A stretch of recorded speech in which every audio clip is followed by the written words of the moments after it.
उद्योग, व्यापार और बाजार से जुड़ी हर खबर व्यापार समय पर। मैं हूं आपके साथ अश्विन यत्री और वक्त हो चला है टॉप 10 न्यूज बुलेटिन का। तो चलिए बिना देरी करते हुए शुरू करते हैं खबरों का सिलसिला। कंज्यूमर पर महंगे तेल का डबल अटैक हो गया है। एक तरफ जहां महंगे क्रूड की वजह से पेट्रोल डीजल की ऊंची कीमतों ने कमर तोड़ रखी है, तो खाने के तेल के दाम ने किचन का जायका बिगाड़ रखा है। पिछले एक साल में क्रूड की कीमतों में जहां 95% की तेजी आई है, तो दूसरी तरफ अलग अलग खाने के तेल के दाम पिछले एक साल में 30 से 60% तक महंगे हो गए हैं। यानी कंज्यूमर पर महंगाई की दोहरी मार है। इलेक्ट्रिक कारों की दुनिया में दक्षिण कोरिया की कार कंपनी किया मोटर्स अब धमाका करने की तैयारी में है। कंपनी ने अपनी पहली डेडिकेटेड इलेक्ट्रिक व्हीकल EV6 का टीजर जारी कर दिया है। EV6 नए EV platform electric global modular platform यानी EGMP पर बनाई गई है। पहली डेडिकेटेड बैटरी इलेक्ट्रिक व्हीकल है। इसके अलावा EV6 कंपनी की अगली पीढ़ी की BEV के तौर पर डेवलप की गई है। अगर आप खुद का कारोबार करते हैं या फिर करने की प्लानिंग कर रहे हैं, तो SBI आपके लिए स्पेशल ऑफर लेकर आया है।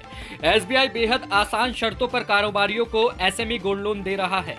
ये गोल्ड लोन बेहद खास है क्योंकि इसे लेने के लिए बहुत ज्यादा दौड़ धूप करने की जरूरत नहीं है।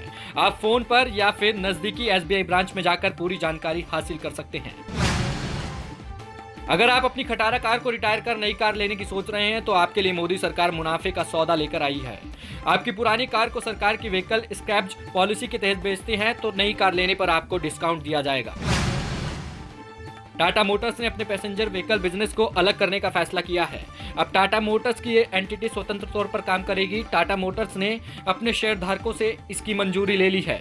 5 मार्च को टाटा मोटर्स के शेयरधारकों टाटा मोटर्स के पैसेंजर व्हीकल बिजनेस यूनिट को TML business analytics services limited में ट्रांसफर के लिए अनुमति दे दी है। इसके पक्ष में कुल 215.41 करोड़ वोटों में से 215.32 वोट पड़े हैं। इसका मतलब इसके पक्ष में 99.95% वोट पड़े हैं। रुपए में तेज गिरावट जारी है। डॉलर की मजबूती और ब्रांड क्रूड के बढ़ते दामों की वजह से रुपया कमजोर होता जा रहा है। सोमवार को रुपया डॉलर के मुकाबले गिरकर 73.25 पर पहुंच गया, यानी रुपए में 23 पैसे की गिरावट दर्ज की गई। ये लगातार तीसरा दिन था जब ब्रांड क्रूड की कीमतों में बढ़ोतरी और विदेशी बाजार में डॉलर महंगा होने की वजह से रुपए में गिरावट दर्ज की गई। दिल्ली की आम आदमी पार्टी सरकार ने मंगलवार को वित्तीय वर्ष 2021-22 के लिए देशभक्ति पर आधारित 69,000 करोड़ रुपए का प्रस्तावित बजट पेश किया। बजट पेश करते हुए उप मुख्यमंत्री मनीष सिसोदिया ने कहा कि आप सरकार देश का 75वां स्वतंत्रता दिवस मनाने का फैसला किया है और इसके लिए सरकार 12 मार्च से 75 सप्ताह तक कार्यक्रम आयोजित करेगी। सिसोदिया ने कहा कि देशभक्ति बजट के तहत दिल्ली सरकार ने राष्ट्रीय राजधानी में 500 स्थानों पर राष्ट्रीय ध्वज फहराने के लिए उच्च ध्वज स्तंभ स्थापित करने के लिए 45 करोड़ रुपए आवंटित करने का प्रस्ताव किया है। सिसोदिया ने यह भी कहा है कि दिल्ली के बच्चों को कट्टर देशभक्त बनाने के लिए राजधानी के स्कूलों में देशभक्ति का पीरियड भी होगा। बजट में शिक्षा के लिए 16,377 करोड़ रुपए का आवंटन किया गया है। कर्ज लेने वाली महिलाओं की संख्या बढ़ रही है। आंकड़ों के अनुसार खुदरा ऋण लेने वालों में 28% महिलाएं हैं। इससे पता चलता है कि महिलाओं पर कर्ज का बोझ बढ़ रहा है। साथ ही उनके बीच वित्तीय समावेशन में भी सुधार हुआ है। उद्योग के आंकड़ों से पता चलता है कि 2014 से भारी वित्त पर महिलाओं की निर्भरता 21% की दर से बढ़ी है। सोने के भाव में मंगलवार को लगातार तीसरे दिन तेजी देखी गई है।